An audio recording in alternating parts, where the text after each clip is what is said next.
Кыргызстандын экспозициясы Москвада өткөн көргөзмөдө мыкты деп табылды. Орусияда саякатта форуму аягына чыкты. Бул жылы ага Кыргыз Республикасы өнөктөш өлкө болду. Форумга келген көпчүлүк коноктордун назары биздин павильондордо болуп жатты. Куба Республикасынын туризм министри Кыргыз Республикасынын павильондорун эң кызыктуу деп атап, жогору баалады. 4 күндүн ичинде биздин экспозицияларды 50 миңдей адам келип көргөн.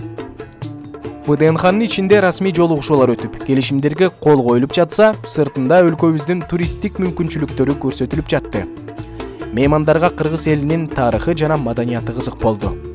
Жибек кездеме жана кийистен моюн орогуч жасоо мастер-шоусу программанын өзгөчөлүгү болду.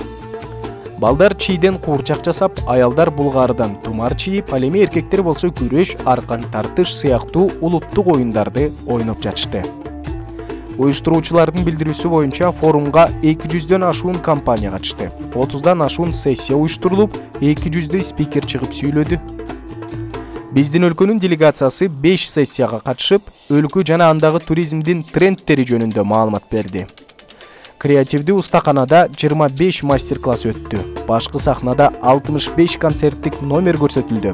Жана ошондой эле саякатта форуму бул жылдын эсебинен Орусиядагы эң масштабтуу фестивалдык туристтик аянтча болду.